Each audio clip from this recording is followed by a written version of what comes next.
Good evening and welcome to the City of Wilmington's City Council meeting of the 107th session. Today is Thursday, April 20th, 2007. We will begin with our public comments.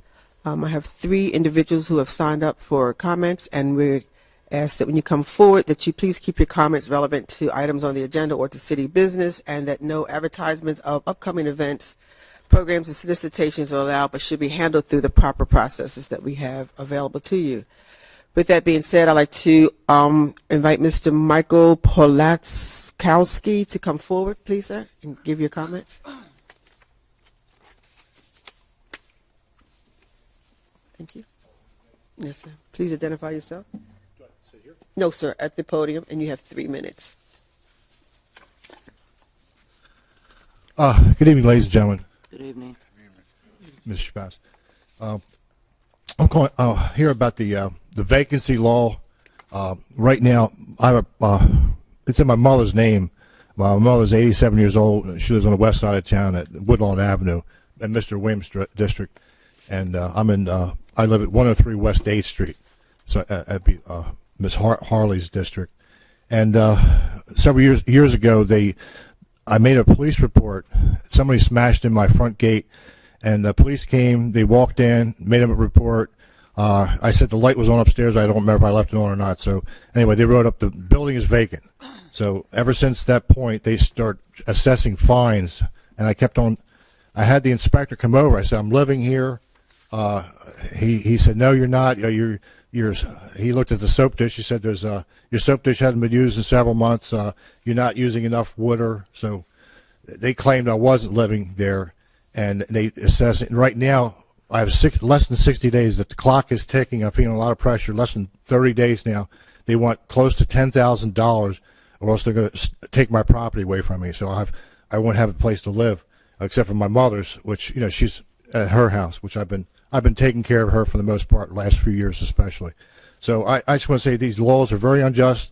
They've caused harm to my health, my mental health, my physical health, and they actually endangered my mother too, because if I don't give her the proper care, for example, several years ago when I was trying to stay at the building as much as I could, she fell one time in the morning, and she had to lay on the floor for 5 hours until I got there at 7 in the morning. So that was routine. I would stay during the day, watch her, and then come out at my place and sleep overnight. And I had 2 cats staying there at the time. So it got to the point where I had to spend more and more time at my mother's house because she requires more and more care. But in the city, they use that against you, and they try to deprive you of your home. So anyway, I just want to also make I have copies of this. Anybody wants it? There's a Institute for Justice, IJ.org.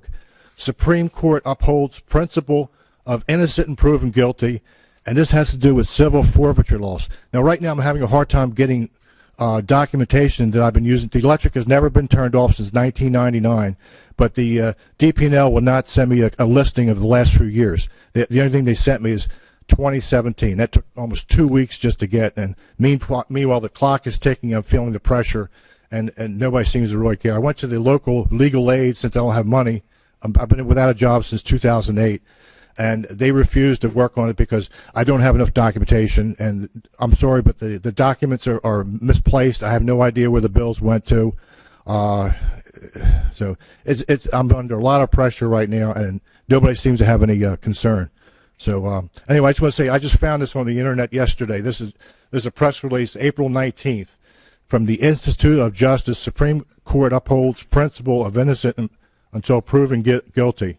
And it says right here, property owners are required to prove their own innocence to get their property back. So they're saying that that's a bad feature in America. That America is supposed to be innocent until proven guilty, and no government should have the right to take your property on a simple accusation, which is being done right now. So right now I'm under a lot of pressure, and I hope somebody can help me. So, okay. So thank you.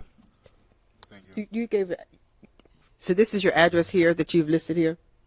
Yeah, can I give this as like, thank you. Mm-hmm. Anybody else need a copy? I can make sure council members get copies. Okay, yes, sir. Thank you. Thank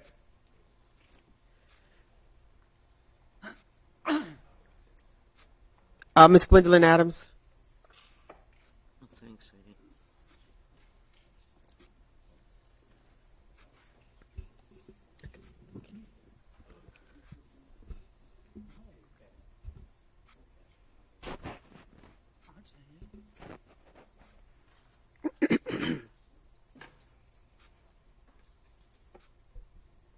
Good evening, everyone. Good evening. I do give honor to God. My name is Gwendolyn Adams.